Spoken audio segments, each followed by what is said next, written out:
जी मित्रों, नमस्कार, good evening और अभिवादन आप सभी को। आपको इस वक़्त थोड़ी-सी रिकॉर्डिंग में मेरे मुश्किल आ रही होगी क्योंकि पीछे आपको शायद बैकग्राउंड में एक आवाज़ सुनाई जा रही हो और वो उस आवाज़ के लिए मैं माफ़ी माँगता हूँ और माफ़ी इसलिए क्योंकि हम बहुत तेज़ी के साथ हिंदू राष्ट्र बनाने की तरफ गामज़न हैं और तेज़ी से उस तरफ बढ़ रहे हैं। तो थोड़ा बहुत तो सैक्रिफ़ाइस आपको भी करना चाहिए, भुगतो। तो ये सब चल रहा है। ख़ैर, तो आवाज़ों को इग्नोर कीजिए बैकग्राउंड में जो है और जो मैं कहने जा रहा हूँ उसकी तरफ ध्यान दीजिए और ध्यान क्या देने वाली बात है? ध्यान देने वाली बात ये है कि पाकिस्तान का फिस्कल ईयर का 2023 और 24 का जो बजट परसों पेश किया गया था, कल हमने उस पे प्रोग्राम किया। आप लोगों ने बड़ा अच्छा रिस्पॉन्स किया है, सबसे पहले उसके लिए शुक्रिया और धन्यवाद। ख़ासकर मेरे दोस्त हेल फायर का विदेश में रहते हैं बेचारे, पढ़ाई कर रहे हैं वहाँ पर, लेकिन बहुत सपोर्ट करते हैं हमको अपने कमेंट्स के ज़रिए और अदरवाइज़ भी। उनकी राय भी महत्वपूर्ण होती है। कई बार वो बड़ी अच्छी-अच्छी खबरों के मुझे लिंक भी भेजते रहते हैं। तो Hellfire, thank you very much. दूसरी तरफ आगे हम बढ़ते हैं।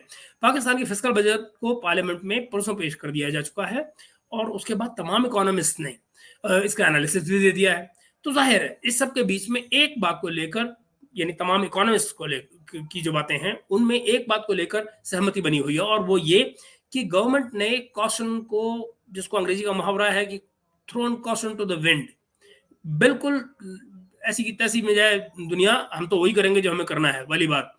इरशाद डार साहब की जो बजट स्पीच है उसमें मुल्क के अकाउंट्स को बैलेंस करने वाली जो बातें हैं, जो कि अकाउंट्स को वो कैसे बैलेंस करेंगे पाकिस्तान के, इस बात को लेकर कोई स्पेसिफिक्स नहीं थे जो उन्होंने नेशनल असेंबली में, पार्लियामेंट में स्पीच दी। तमाम तरह के खर्चों के मुंह खोल दिए गए हैं, सारे के सारे। लो धमाकेदार, तुम्हें ये चाहिए ये लो, तुम्हें वो चाहिए वो लो, खूब खर्चे करो, शाबाश। इसीलिए उम्मीद थी कि जब जो शायद फाइनेंस मिनिस्टर साहब पोस्ट बजट अपनी स्पीचेस के, अपनी बजट की जो स्पीच है उसके बाद में जो इंटरव्यूज देंगे, मीडिया को जो इंटरव्यूज देंगे, वो उसमें वो ज्यादा खुलासा करेंगे। खुलासा ऐसे कि, और ये हर बजट के बाद में होता है कि जो फाइनेंस मिनिस्टर हैं वो बजट के बाद अपने इंटरव्यूज में देते हैं और उन इंटरव्यूज में जो अपनी अपनी जो स्पीच है उसके उसके उसकी जो क्वेश्चंस रह जाते हैं उनको खुलासा करते हैं। और जो पत्रकार जो होते हैं, जो जर्नलिस्ट होते हैं, सहाफ़ी, वो जो सवाल, सीधे सवाल, सीधे सवाल हमारे यहाँ भी एक मुहावरा बन चुका है पत्रकारिता में, तो उनके जो सीधे सवालों का जो जवाब देना होता है वो देते हैं।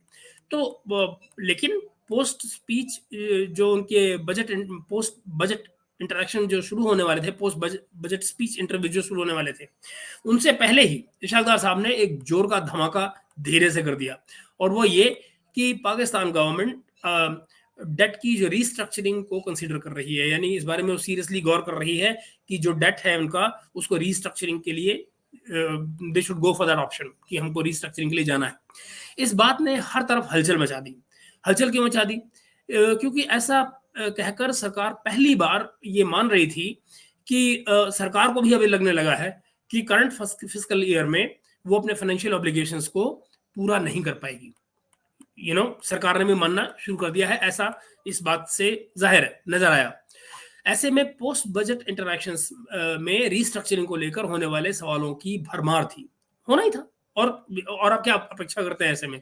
तो दार साहब ने साफ कर दिया कि गवर्नमेंट सिर्फ बायलेटरल क्रेडिटर्स को रीस्ट्रक्चरिंग के लिए अप्रोच करने जा रही है, सिर्फ बायलेटरल क्रेडिटर्स को, मल्टीलेटरल नहीं, कहीं आप गलत फहमी में आ जाए, उनको नहीं। जो सिर्फ बायलेटरल क्रेडिटर्स हैं या फिर जहां गवर्नमेंट टू गवर्नमेंट जो डेट उनको मिला है, वो उसमें वो जाना चाह रहे हैं रीस्ट्रक्चरिंग के लिए। ये भी उन्होंने क्लियर किया कि सरकार हेयर कट्स इन्वर्टेड कॉमर्स में, या राइट ऑफ्स, बेसिकली इसका मतलब वही हुआ ना, राइट ऑफ्स, कि वो कोई राइट ऑफ नहीं मांग रहे हैं। ऐसा मत समझा कि उनको तुमसे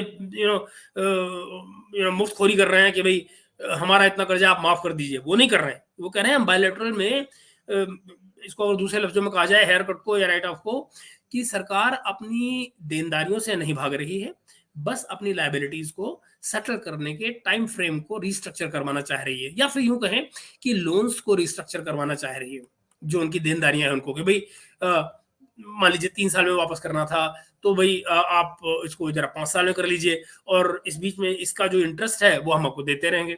तो इस तरह का रिस्ट्रक्चरिंग की वो बात कर रहे हैं। इसमें कहीं भी वो ये नहीं कह रहे हैं कि लोन की माफी कर दी जाए। हालांकि रिस्ट्रक्चरिंग में वो भी शामिल होती है, बट इस केस में वो क्लियरली उससे मना कर रहे हैं कि वो ऐसा नहीं करने जा रहे हैं। एक और महत्वपूर्ण बात जो उन्होंने ये भी कहा, हाँ, उन्होंने ये भी कहा, जोर देकर कहा बल्कि दार साहब ने, कि जो पेरिस क्लब जैसे मल्टीलैटरल क्रेडिटर्स हैं, उनको वो उनको जो पेमेंट होनी है वो सारी की सारी ऑन टाइम की जाएगी। हम उनको ये खुशी नहीं देने वाले कि वो जाकर कल को झंडी घुमाए अपनी कि ओ पाकिस्तान पैसे नहीं दे पाया, पैसे नहीं दे पाया। बोले ये नहीं होने वाला, हम उनको ये नहीं कहने देंगे कि पाकिस्तान पैसे नहीं दे पाया, उनके पैसे हम टाइम पर भुगतान कर देंगे। एक और महत्वपूर्ण बात जो दार साहब ने कही, और वो उसने भी सबका ध्यान अपनी तरफ खींचा, और वो थी कि डोमेस्टिक डेट को रिस्ट्रक्चर करने की कोई जरूरत नहीं है। ये बड़ी इंपॉर्टेंट बात है। इसको लेकर बहुत सारे खतरे भी इकोनॉमिस्ट जता रहे थे, लेकिन इस बात को दार साहब ने सिरे से खारिज कर दिया। खैर, आगे चलते हैं। तो लेकिन जैसा कि तमाम इकोनॉमिस्ट एक्सपर्ट्स पहले ही बताते रहे हैं कि दार साहब ये उम्मीद नहीं कर सकते कि जो बायलैटरल क्रेडिटर्स हैं वो बिना आईएमएफ के ऑन बोर्ड हुए रिस्ट्रक्चरिंग के लिए राजी हो जाएंगे। ये बड़ा मुद्दा है, और ये वो मुद्दा है जिसको दार साहब कंप्लीटली इग्नोर मार रहे हैं। वो ये मान रहे हैं कि दुनिया उनकी शर्तों पर वैसे चलेगी जैसे वो चलाना चाह रहे हैं। अनफॉर्चुनेटली ऐसा होता नहीं। तो अगर दार साहब के जो पिछले दिनों के राव रंग आप देखते जाएं, जो पिछले दिनों के उनके जो क्या कहते हैं उसको, पैतरेबाजी जो उन्होंने दिखाई है जगह जगह पर आईएमएफ को लेकर, तो ये तो साफ हो जाता है कि आईएमएफ और दार साहब जल्दी से एक पेज पर आते हुए नजर नहीं आ रहे। वो उनकी उनकी आपस में नहीं बनने वाली, उनकी तो बस जैसी है वैसी है, आप जानते हैं। तो आखिर एक ऐसे सब्जेक्ट को छेड़ने की क्या जरूरत थी जिसको लेकर खुद पाकिस्तान की सरकार को ये लग रहा है, जो मतलब कहती रही है पाकिस्तान की सरकार पिछले दिनों में लगातार ये कहती रही है, ऑल इज वेल, कुछ नहीं हुआ, सब ठीक है, ऑल इज वेल। तो आखिर इस मुद्दे को छेड़ने की दार साहब को जरूरत क्या थी? इसका जवाब मेरा मतलब ये रिस्ट्रक्चरिंग वाला एंड डोमेस्टिक डेट वाला, इनको छेड़ने की क्या जरूरत थी? इसका जवाब सिर्फ दार साहब ही दे सकते हैं कि आखिर उन्होंने इस मुद्दे को इस बर्री के छत्ते में क्यों हाथ डाला उन्होंने। तो खैर, आगे दार साहब, फिर दार साहब है, मैं आपको याद दिलाता रहता हूँ दार साहब कितने ग्रेट है अपने। तो अगर आपको याद हो, पिछले दिनों में पीएमएलएन के तमाम नेताओं ने ये बात कही है और इस बात का क्रेडिट लिया है कि हमने पाकिस्तान को डिफॉल्ट होने से बचा लिया है। लेकिन ये सोचकर दिमाग भन जाता है कि शायद इस सरकार ने पाकिस्तान को और ज्यादा बड़े चैलेंजेस के सामने फेंक दिया है। मैं आपको बताता हूँ आगे कैसे। आगे चलते हैं।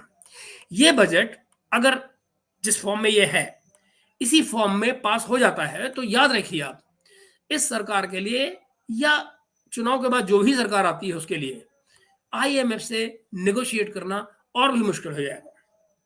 और अब इस रिस्ट्रक्चरिंग की चर्चा शुरू होने के बाद कोई नया क्रेडिटर आखिर पाकिस्तान की तरफ देखेगा भी क्यों?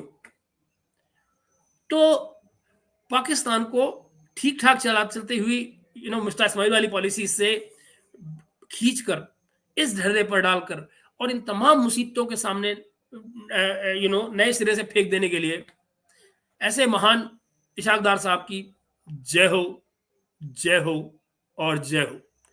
मित्रों, हम अपनी चर्चा को जारी रखेंगे इसी तरह से, और आप कीजिए इंतजार अगले वीडियो का, जो कि बहुत जल्दी आपके सामने आएगा, जो पाकिस्तान की पॉलिटिक्स को लेकर होगा, इसी रात, इसी शाम, थोड़ी देर बाद। तो तब तक के लिए कीजिए इंतजार और एंजॉय कीजिए इस वीडियो को। लाइक एंड शेयर करना तो कतई मत भूलिएगा। तब तक के लिए बाय बाय।